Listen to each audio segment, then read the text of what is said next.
Assalamualaikum warahmatullahi wabarakatuh.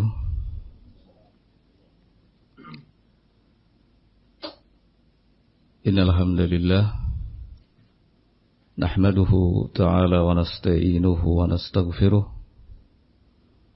na'udzu billahi min shururi anfusina wa sayyiati a'malina. May yahdihillahu fala mudilla lahu wa may yudlil fala hadiya lahu. أشهد أن لا إله إلا الله وحده لا شريك له وأشهد أن محمدا عبده ورسوله.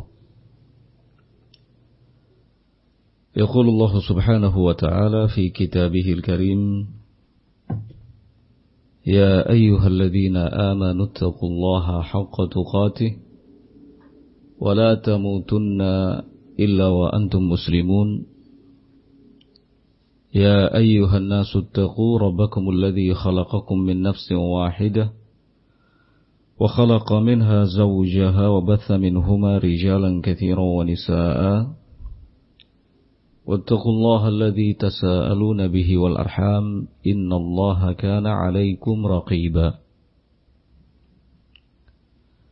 يا أيها الذين آمنوا اتقوا الله وقولوا قولا سديدا يصلح لكم أعمالكم ويغفر لكم ذنوبكم ومن يطع الله ورسوله فقد فاز فوزا عظيما. أما بعد فإن أصدق الحديث كلام الله تعالى وخير الهدي هدي محمد صلى الله عليه وعلى آله وسلم وشر الأمور محدثاتها فإن كل محدثة في دين الله بدعة وكل بدعة ضلالة وكل ضلالة في النار. Ikhwati fillah rahimani wa rahimakumullah. Alhamdulillah,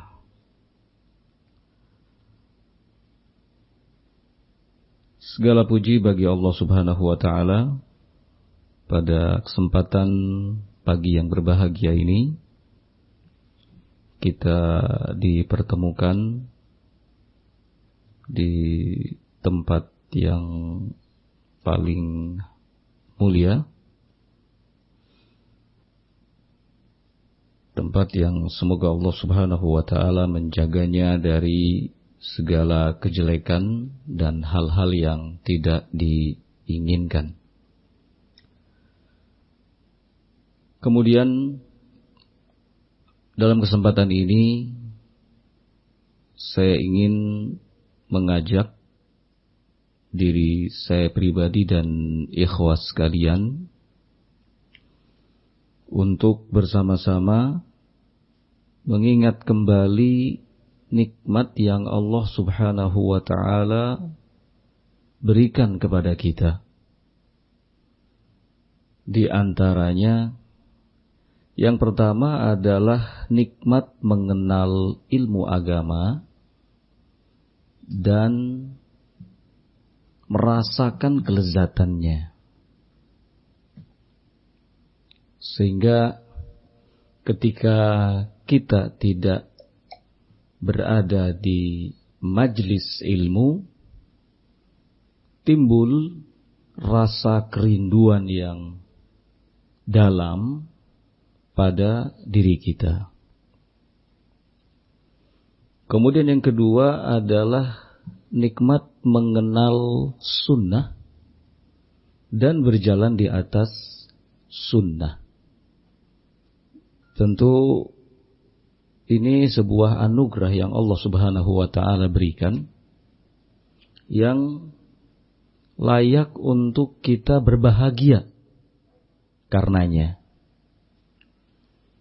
Allah Subhanahu wa taala berfirman, "Qul bifadlillah wa birahmatihi fabidzalika falyafrahu huwa khairum mimma yajma'un." Katakanlah, oleh karena karunia Allah dan rahmatnya, dengan itulah mereka seharusnya berbahagia. Karena sesungguhnya itu lebih baik bagi mereka dibandingkan dengan semua apa yang telah mereka kumpulkan. Ikhwati fillah rahimani wa rahimakumullah, agar nikmat ini tidak hilang dari kita, karena pada dasarnya nikmat apapun yang kita rasakan kemudian sirna begitu saja, itu disebabkan karena kita sendiri. Maka kita perlu melakukan upaya untuk senantiasa mempertahankannya. Allah menyatakan dalam Al-Quran, Innallaha lam yakum mughayyiran ni'matan an'amaha ala qaumin hatta yughayyiru ma bi anfusihim. Sesungguhnya Allah Subhanahu wa taala itu tidak akan merubah suatu nikmat yang telah Allah berikan kepada suatu kaum hingga merekalah sendiri yang merubahnya. Karena itu, ikhwati fillah rahimakumullah, ada beberapa perkara kiranya yang patut untuk mendapatkan perhatian kita. Antara lain yang pertama adalah luzumul adli fil aqwali wal af'al. Kita harus senantiasa menampakkan keadilan dalam setiap perkataan dan perbuatan. Artinya, kita harus seimbang ketika berbicara dan ketika berbuat. Tidak berlebih-lebihan dan tidak juga mengentengkan urusannya.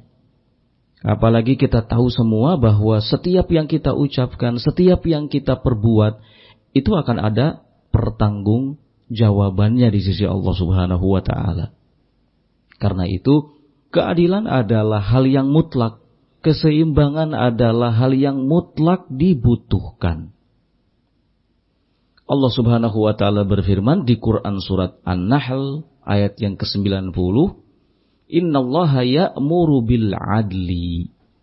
Sesungguhnya Allah Subhanahu wa ta'ala memerintahkan untuk senantiasa berbuat adil, seimbang, proporsional.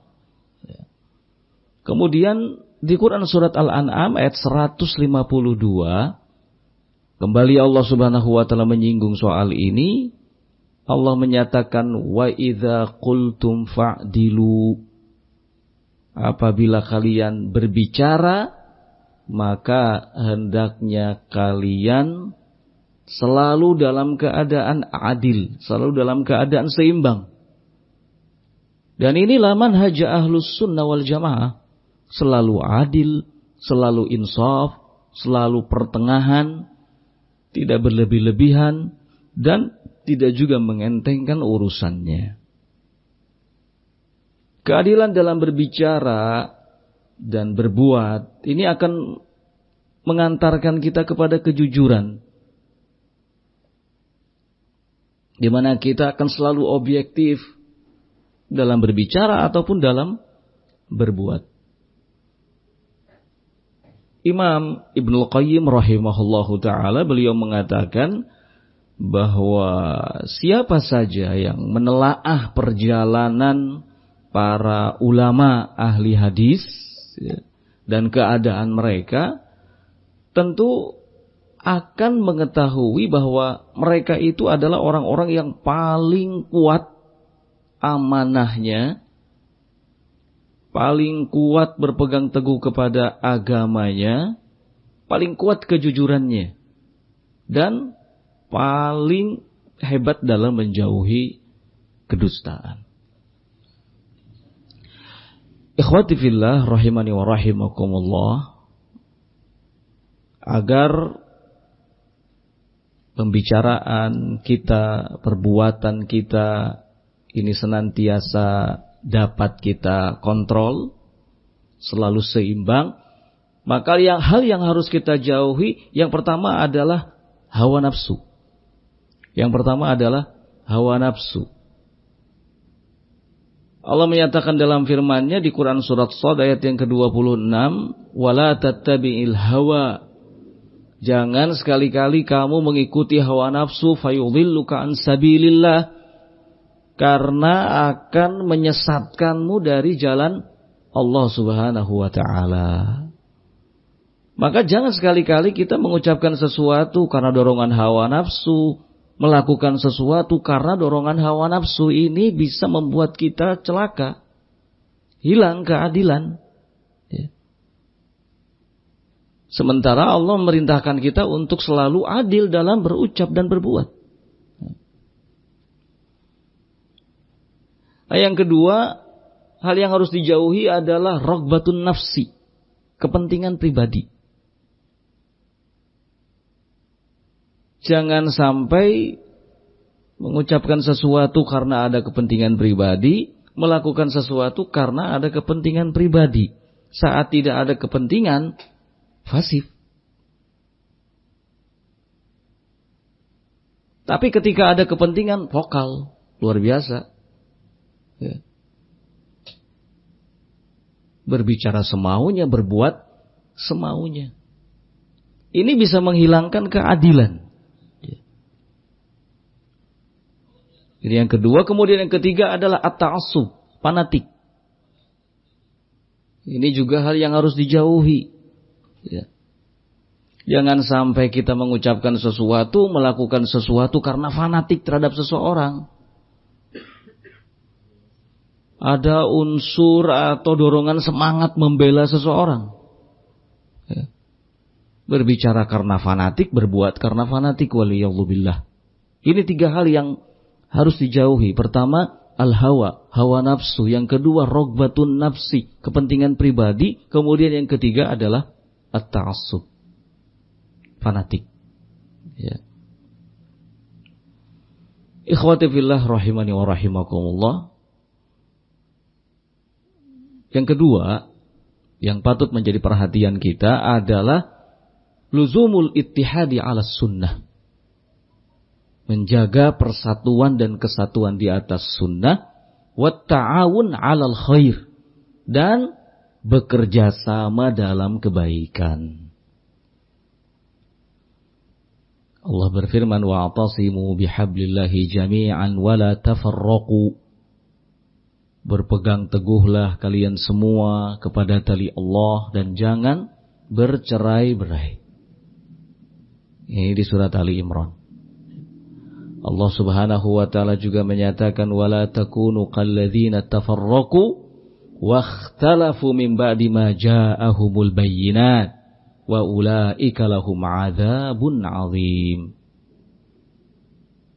Jangan sekali-kali kalian menjadi seperti orang yang berpecah belah dan berselisih setelah datang kepada mereka petunjuk. Karena mereka itulah orang-orang yang akan mendapatkan azab yang besar. Ini juga sama di surat Ali Imran. Berdekatan. Yang pertama di ayat 103, yang ini di ayat 105.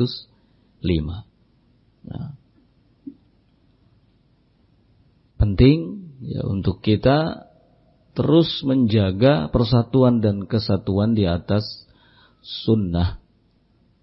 Sebab dalam persatuan itu ada al-haq, ada kebenaran. Sedangkan dalam perpecahan itu ada penyimpangan, ada kesesatan. Sebagaimana dikatakan oleh Imam At-Tahawi rahimahullahu ta'ala, kata beliau, nara al-jama'ata haqqan wa sawaban. Kami melihat, meyakini, menyatakan bahwa dalam persatuan dan kesatuan itu ada hak dan kebenaran. Wal furqata zaygan wa azaban. Sedangkan dalam perpecahan itu ada penyimpangan dan azab. Waliyadzubillah. Dan perlu untuk kita ingat bersama bahwa perselisihan dan perpecahan ini adalah fitnah. Fitnah yang tidak hanya menimpa orang-orang yang jelek keadaannya, tapi juga akan menimpa orang-orang yang baik. bahkan orang-orang yang berilmu. Makanya Allah Subhanahu wa taala mengingatkan wattaqu fitnatan la tusibannal ladzina zalamu minkum khassah. Waspadalah, berhati-hatilah kalian dari suatu fitnah yang tidak hanya akan menimpa orang-orang zalim saja di kalangan kalian. Orang-orang yang baik, orang-orang yang berilmu bisa jadi tertimpa oleh fitnah ini, fitnah perpecahan, fitnah perselisihan. Dan para salaf kita, para sahabat ridwanullah alaihim ajmain sebenarnya sudah memberikan contoh bagaimana upaya mereka dalam menjaga persatuan dan kesatuan. Dalam hadis riwayat Abu Daud dalam sunannya disebutkan bahwa sahabat Ibnu Mas'ud radhiyallahu taala anhu salat bersama dengan sahabat Utsman bin Affan di Mina. Sahabat Utsman bin Affan radhiyallahu taala anhu salat di Mina dengan sempurna 4 rakaat. Sementara sahabat Ibnu Mas'ud radhiyallahu taala anhu berkeyakinan bahwa kalau salat di Mina itu maka harus dikosor, yang 4 rakaat menjadi 2 rakaat. Namun demikian fakta yang terjadi di lapangan, sahabat Ibnu Mas'ud tetap berdiri salat di belakang sahabat Utsman bin Affan yang salatnya sempurna 4 rakaat. Sampai ada yang bertanya kepada sahabat Ibnu Mas'ud, kaifa tusalli ma'a Utsman bil itmam? Bagaimana bisa engkau salat di belakang sahabat Utsman dengan sempurna 4 rakaat padahal kamu sendiri berpendapat 2 rakaat? Apa jawaban sahabat Ibnu Mas'ud? Al-jama'atu al-jama'atu al-jama'atu. Atau dengan kalimat lain, al-khilafu syar, al-khilafu syar, al-khilafu syar.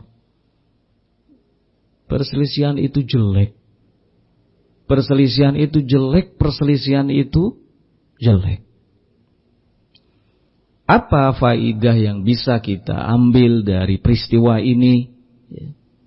Faidahnya adalah bahwa masing-masing kita dituntut untuk menahan diri, berusaha mengalah dalam permasalahan-permasalahan yang sesungguhnya bukan prinsip.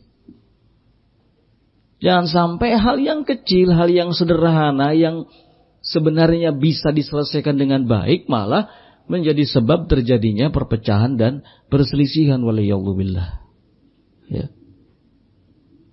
Cobalah kita mengingat kembali betapa pentingnya, betapa besarnya ya, nikmat di atas sunnah. Dalam sunnah ada kebersamaan. Kata Syekhul Islam, as-sunnatu makrunatun bil jamaah. Sunnah itu selalu beriringan dengan persatuan dan kesatuan. Di mana ada sunnah, di situ akan ada persatuan dan kesatuan. Kama annal bid'ata maqrudatun bil furqah. Sebagaimana kebid'ahan selalu disertai oleh adanya perpecahan. Di mana ada kebid'ahan, di situ ada perpecahan.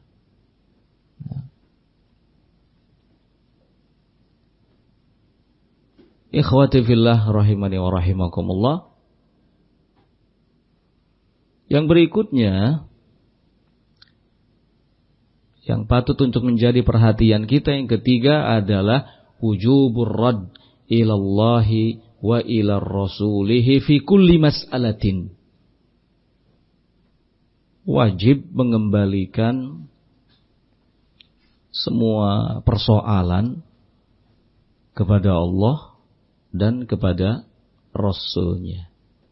Ini perkara yang kita pahami bersama. Tapi kadang-kadang ketika hawa nafsu yang lebih dominan, maka hal ini membuat kita lupa. Maka penting untuk diingatkan kembali. Ya. Kembalikan, selesaikan semua persoalan berdasarkan tuntunan Al-Quran dan As-Sunnah, bimbingan Allah dan Rasulnya. Ya. Apalagi dalam Al-Quran sangat jelas sekali Allah menyatakan fa in tanaza'tum fi syai'in farudduhu ilallahi war rasul in kuntum tu'minuna billahi wal yaumil akhir dzalika khairu wa ahsanu ta'wila. Jika kalian berselisih dalam sesuatu, maka kembalikan kepada Allah dan kepada Rasul. Jika kalian beriman kepada Allah dan hari akhir, ya, itulah hal yang paling baik dan penyelesaian yang paling baik. Ya.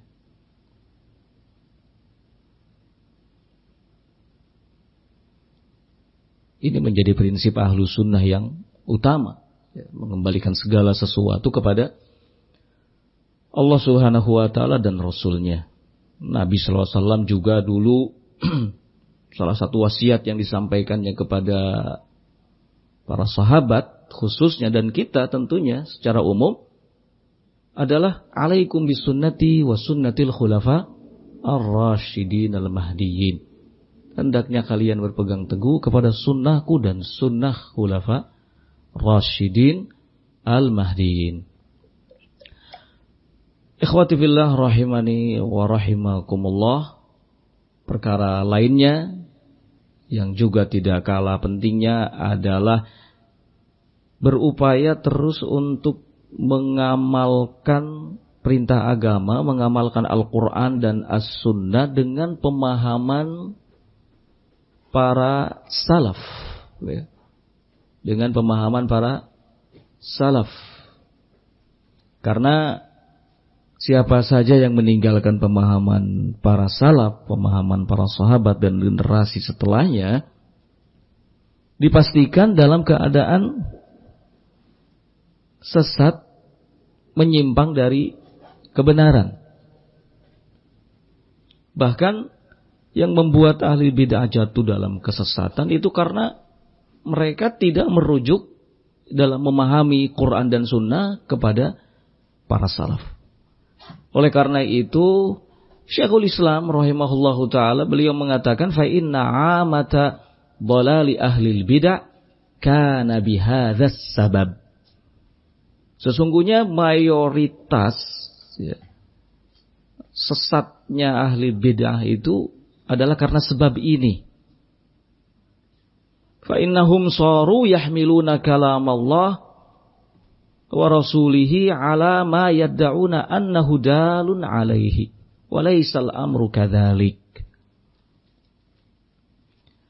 Mereka membawa kalam Allah dan kalam Rasulnya itu kepada apa yang mereka klaim sebagai dalilnya. Padahal sesungguhnya persoalannya tidak demikian. Inilah yang kemudian diistilahkan nikmat dalil wa bi'sal istidlal. Mengambil dalil begitu enak gitu ya, sembrono sembarangan dari mana saja, tapi jelek dalam apa? Pendalilan. Nah, ini juga yang kemudian diistilahkan bahwa ahli bidah itu mereka membuat kaidah dulu baru kemudian mencari dalil. Nah, ini yang sebenarnya membuat mereka menyimpang. Dan siapa saja yang seperti itu keadaannya maka akan mengalami nasib yang sama, sesat, menyimpang dari kebenaran, waliyadzubillah. Karena itu, ya, ketika Allah Subhanahu wa ta'ala menganugerahkan kepada kita memahami, mengenal sunnah dan bisa berjalan di atas sunnah, maka kita berupaya mengamalkan perintah agama ini berdasarkan Quran dan sunnah dengan pemahaman para salaf. Ya. Nah. Ikhwati fillah rahimani wa rahimakumullah. Kemudian yang terakhir, ya, adalah al-hirsu ala adamit tasarru fi isdaril ahkam. Berusaha untuk tidak tergesa-gesa dalam memberikan vonis. Tidak tergesa-gesa dalam memberikan vonis, dalam memberikan hukum.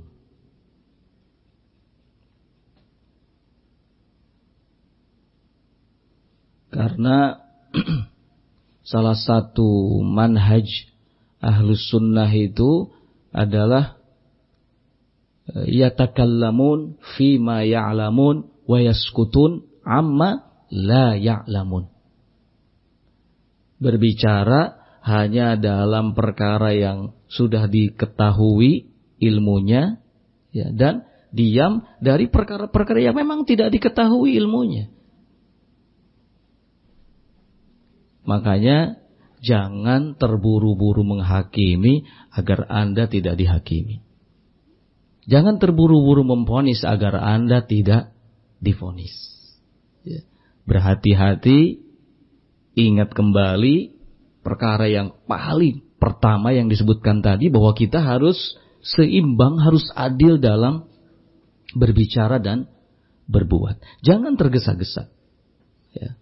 Jangan tergesa-gesa menyatakan A, B. Jangan tergesa-gesa melakukan A, B. Ya. Ketahui terlebih dahulu kebenarannya, kemaslahatannya. Kalau ada sesuatu yang memang sudah pasti akan mendatangkan maslahat, mendatangkan kebaikan, maka bicara. Lakukan. Tapi kalau tidak, maka tahan. Ya. Nabi alaihi salatu wassalam mengatakan, "Man kana yu'minu billahi wal yawmil akhir falyaqul khairan aw liyasmut." Barang siapa yang menyatakan beriman kepada Allah dan hari akhir, maka hendaknya dia mengucapkan sesuatu yang baik, atau kalau tidak bisa, diam.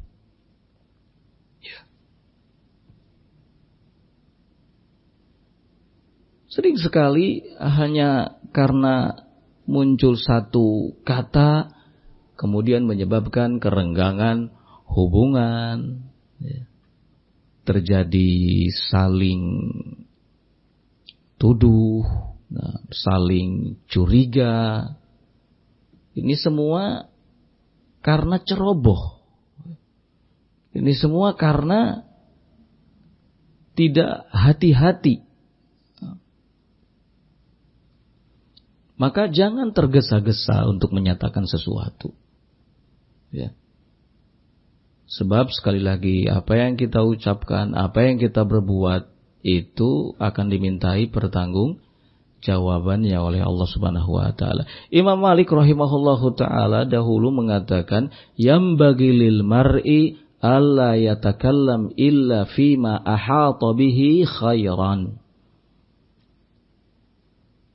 Sudah sepantasnya bagi seseorang untuk tidak berbicara kecuali dalam perkara-perkara yang memang kebaikan di dalamnya dominan.